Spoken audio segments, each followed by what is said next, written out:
Right, okay, hopefully you have saved down this template, right? You have drawn your annotations on here from the previous basic market structure walkthrough, and you have your 4 hour swing points on at a minimum drawn on.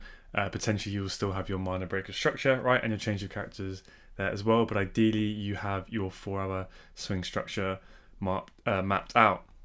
Now, what I want you to do just solely for the premium and discount lesson is I want you to go up to the right hand corner to your current save template, and I just want you to make a copy. So what this essentially will do is just duplicate all of the drawings that you have done, and then call it whatever you want. In this case, I'm just going to call it premium versus discount, just because we need to have a separate chart saved down. So it may take a little while to do that for just for the purpose of premium versus discount whilst we do this, because we're going to be drawing obviously the tools across the charts and it can get a little bit messy.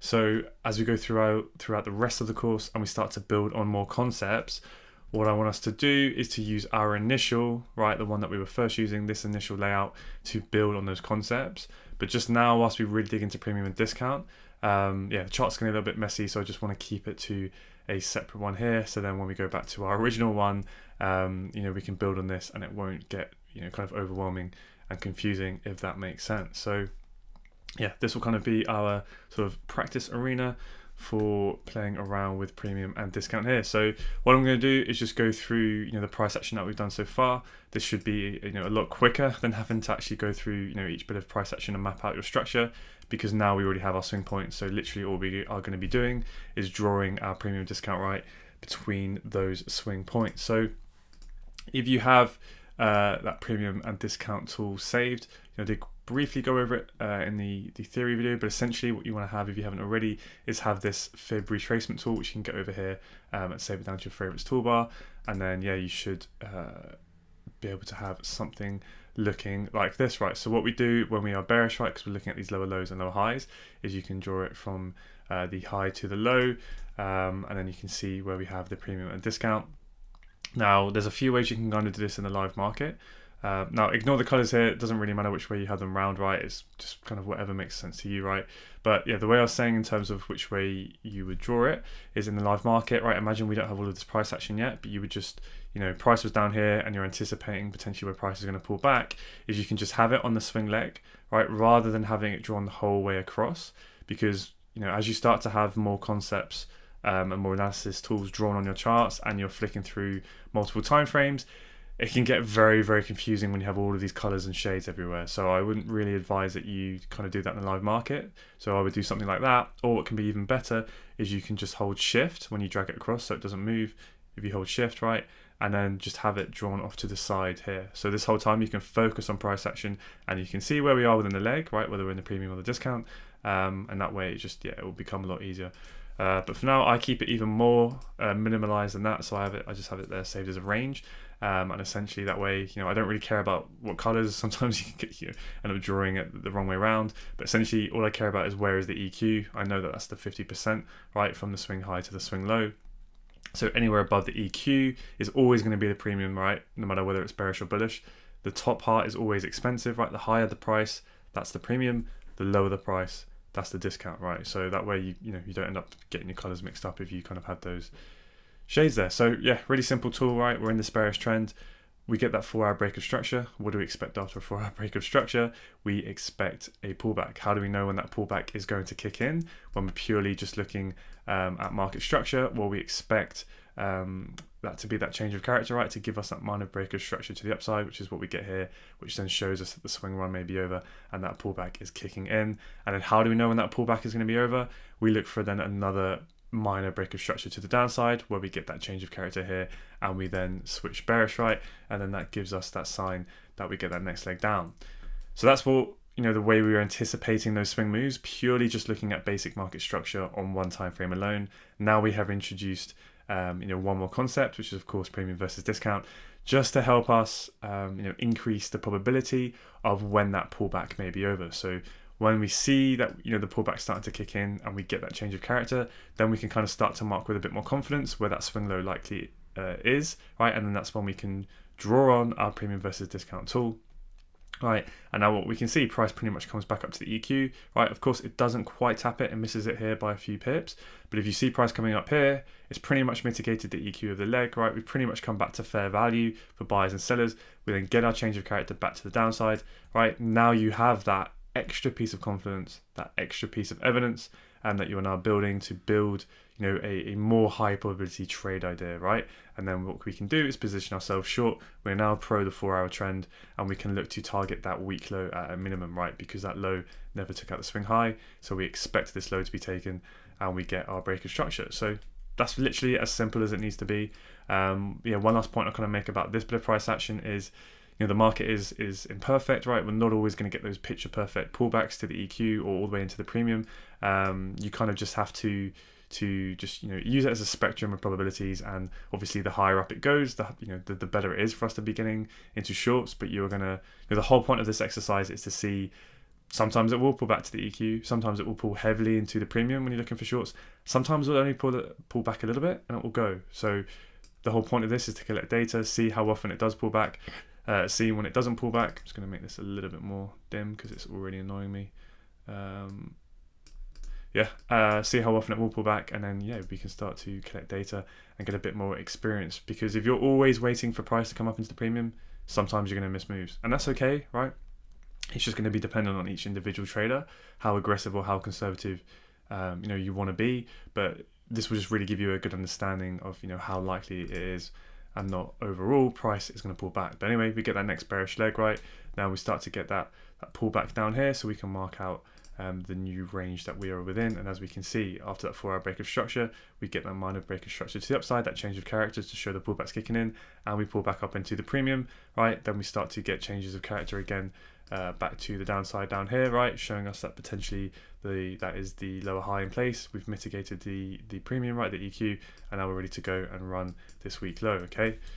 So let's speed this up a little bit and draw on our next range. So that swing high is all the way up here, all the way down to this low here for me. Obviously we get a very, very shallow pullback there. Some of you may not classify that as a swing pullback, that's okay. But again, just remember to be consistent. Then we are within this swing range here. Now, of course, at this point, we do pull back up into the premium, so you can see sellers start to step in already. But this case, right, buyers keep stepping back in. We've had a minor break of structure there. We've had another minor break of structure. We are now in the premium. Remember, we spoke about this. And then, you know, we still at this point, purely just looking at market structure and one single time frame, right, forgetting everything else. We just assume that this lower high will hold until it doesn't. So then when price is in premium prices of this 4-hour swing range, right, then we get that bearish change of character back in line with the overall swing trend. What do we expect? We expect that potentially we can target this low, right? But of course, we're playing with probabilities. We end up getting another change of character to the upside, and then we run that high and we get a higher high. So then we are in the bullish trend, right? And then we wait for our swing pullback. So in this case, we can then mark out from the swing low to the swing high. And now because we are bullish, ideally we want to be buying back down here, right, in the cheap prices in the discount. But like I said, playing with probabilities, it's not always going to work out. The price is going to come back that deep. Now, one thing you will notice, and again, this is something you'll have to get experience with and test, is that you want to be asking yourselves, what commonalities am I seeing when price is not pulling back anywhere to, you know, the discount if it's bullish or the premium if it's bearish, and try and spot those things so you can anticipate when to expect that price isn't going to pull back that deep. Now, one of kind of the things you may notice is at the start of new trends, right? In this case, where we have a nice big impulsive move, right? The momentum is very high. Obviously, buyers are stepping in because they really like this area. How often does price then pull back to the discount or to the premium if we were bearish, right? And that may be something that you want to take note of and record. That at the start of those new trends, how often is it likely that price is going to pull back when we're kind of getting a lot of high momentum at the start of the new trend? Okay, so then we are stuck within this new range here, and this time we can see, right, we did come back into the discount of the leg, right? And then that comes down to cheap prices for buyers, and that gives us the fuel to then go up to the next move. Now in this case, you can see we didn't come back to the EQ, right? Now one other kind of thing I'll say is, again, getting a little bit ahead of myself here, but as we go through the course, and of course as we go through the course, we are going to learn more concepts and more tools that are going to help you as well to identify and you'll see what is forming on price action, then suddenly you'll see actually, it's not looking likely now price will come back to the back to the discount if you're getting long, because like I was saying, right, it's going to depend on each individual trader, kind of how conservative or aggressive you will be. And some of you may only want to trade pro trend, for example, and some of you may only want to look to buy when price comes down into the discount, right? And there's absolutely nothing wrong with that. In fact, I would advise that for a lot of you, even when you're starting out, because that is going to give you your highest possibility of having that higher strike rate. Okay, but as you go on, you will learn concepts such as liquidity concepts and supply and demand, right? That is going to increase your increase the probability of buying in the premium, right? So in this case, right, we are playing in this swing range, right? We mark out the EQ. Ideally, we want price to come back down to here. But if you see certain things and ticks and boxes are ticked in your trade plan that occur when we look at liquidity sweeps, when we look at where there is supply and demand, and you see that happen, then you can go, okay, it's not ideal that I'll be buying here, like looking to buy here in the premium, and I could be a bit early and we could come down lower, but actually I've seen X, Y, and Z of these other concepts we're about to learn, and that's okay. So now that has stacked probability enough in my favor to be happy buying in the premium, okay? So that's why, you have to take everything as a whole, and we're always looking to build that portfolio of evidence to start to to start to tip those probability scales in our favor as much as possible, okay? So the reason why I'm kind of getting a little bit ahead of myself here and talking about other concepts that we haven't looked at or really want to be thinking about just yet, it's just because some of you may be going through this and you're going, how useful is this tool? Is it really worth it? It maybe doesn't pull back that often. But as we start to bring in those other things, especially when we look at multi-time frame analysis as well, which we'll get into in a bit, right? And then we have to look at the premium discounts of multiple time frames. That is when it becomes very, very powerful, and you'll see then how useful but simple this tool really is. So anyway, let's just kind of quickly go through the rest of these, and we'll just kind of finish it off. So in this case, we do come back to the EQ, we come down into discount prices, and then buyers step in to fuel that next move to the upside. This time, just about miss it, or do we come to it? Yeah, pretty much the EQ, right? Again, not going to be picture perfect, but I would pretty much count that as coming back down to the discount prices there for me personally. And then in this case, of course, we do come back down to the discount prices, but it ends up being a full-on reversal. So now we are bearish, we mark from the high down to the low, okay, and then we look for price to come back up. Yeah, that's reasonably close. It's not ideal. We were looking for that short. We would want to try and see if price can come up. But remember what I said. You want to be looking at how often, when we get that first initial trend change, right? Collect the stats on this, do the hard work. How often on the pair that you are interested in, so in this case euro dollar, right? How often on that first initial trend change does price pull back to the premium if we're short, right, or to the discount if we're long? And you'll see sometimes we do and sometimes we don't. Then we're in this next swing range here. Of course, we do pull back up to the premium, but it ends up being another reversal as that bearish 4-hour trend is short-lived. So now we can mark the high to the swing low to the swing high, right? Now we have our 4-hour break of structure. What do we expect? We expect a 4-hour pullback. How can we anticipate that swing run is over and the 4-hour pullback is kicking in? Well, we can look at internal breaks of structure. So we don't get a minor break of structure really until potentially all the way down here, but even then we barely take it. We just about wick it, because all of these candles here, right, they all break the prior candle's high, so that's all part of the up move. So there's nothing in this leg, on the 4-hour leg, for price to break in terms of minor breaks of structure. All we really get, remember we spoke about this before, is this substructure low, right? Because we come down and then we take out that low there. So substructure low is the most aggressive, but we get one there and then we get another one here. Potentially when you see just the first one or potentially the second substructure break, that may be enough for you to want to look to take shorts. So where can we target? Well, let's say we got in short here. First minimum target can be that weak low, right? Because you expect it to get run. Next target can be down towards the EQ of the range, or further down into the discount. Then when we are into the discount, right, we know that this is a good time to start looking for that potential higher low, right? We know we're in good areas of value for buyers to step in. What can we look for to give us an indication that that higher low may have now formed, to give us more confirmation? We look for a change of character to the upside, right? We look for that break of structure. So we have a minor pullback. We then take that minor low. Because we take a low, right, this low here, what does that mean? It means we must have a minor high. That is where our minor high is. So then we take the high, we pull back in, and then we go, right? So it's the same thing again and again, using those changes of character, those internal breaks of structure, to signify when the swing run is over and when the pullback's starting, and then when the pullback may be over and the next swing run is starting. But now we're overlaying premium and discount to give us that little extra edge to show us we are in good areas of value. Okay, so you can start to see now how these pieces of the puzzle are slowly coming together. So in this case, we don't come down to the EQ, right, and we continue to go up.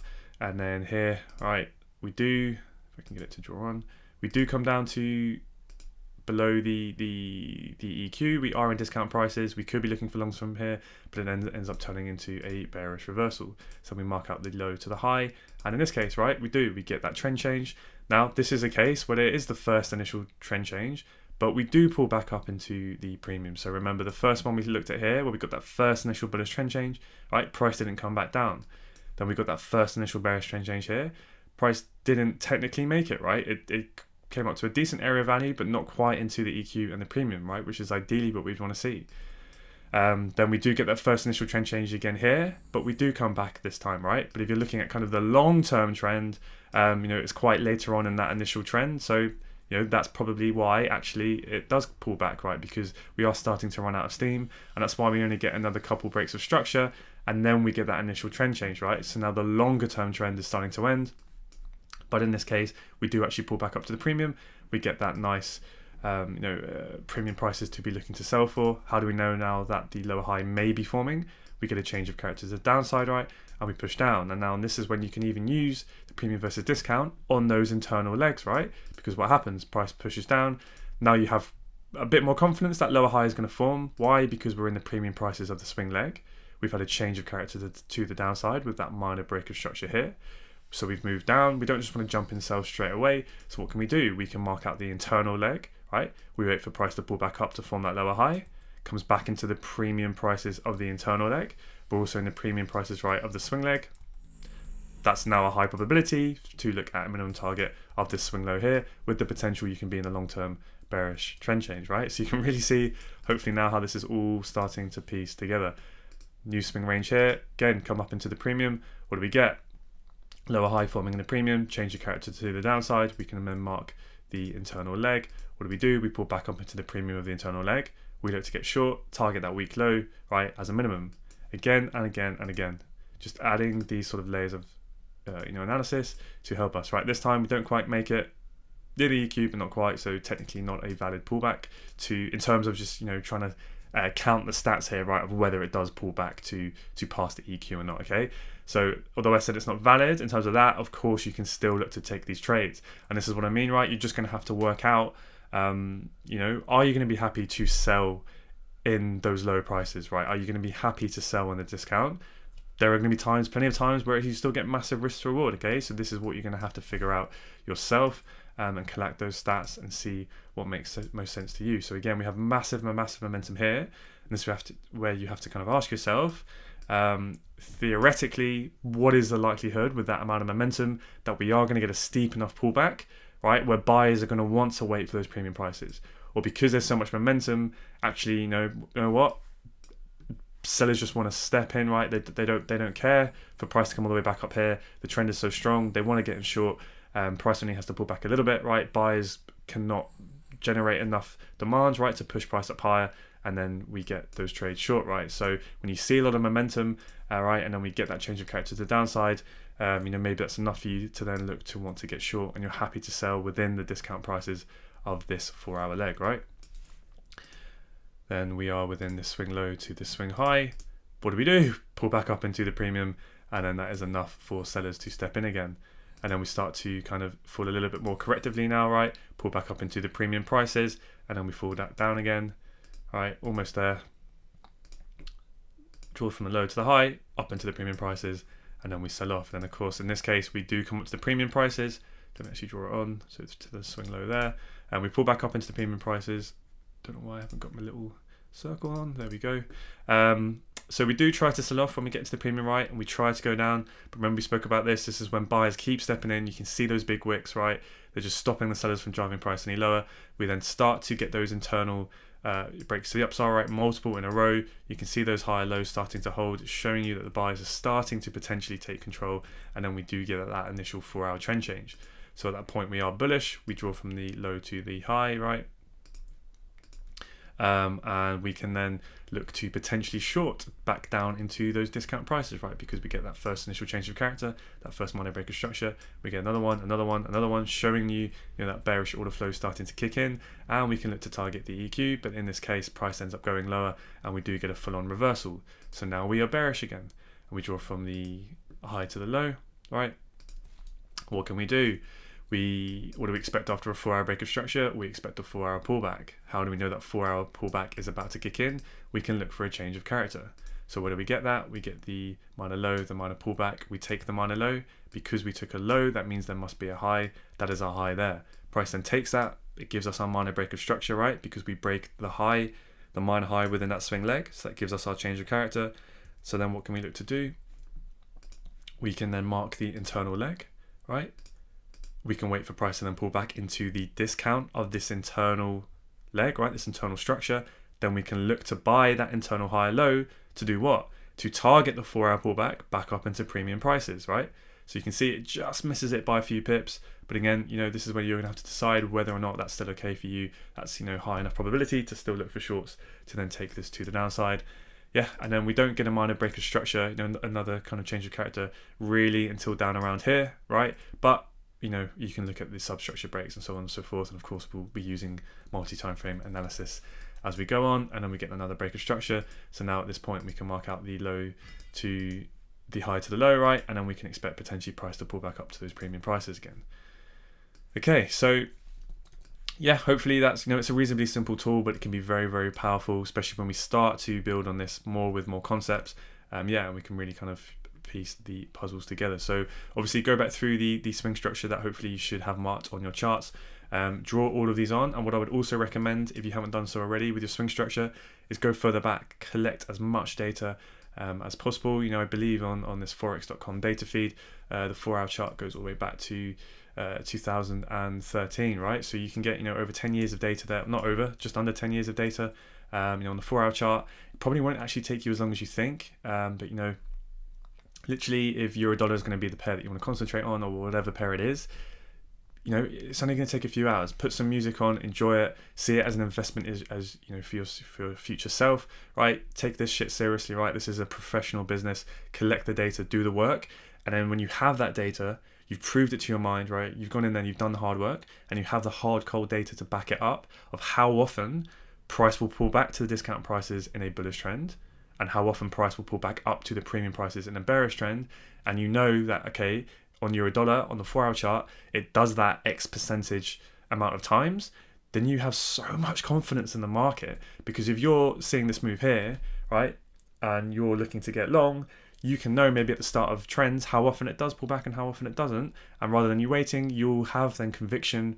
Maybe you want to see a few more other things to build that portfolio of evidence.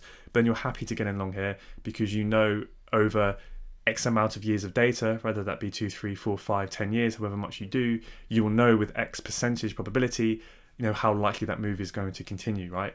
So that is going to do wonders for your psychology, right? Because if your goal is to be a professional trader and you want to trade 6, 7, 8, 9, 10, whatever figures, right?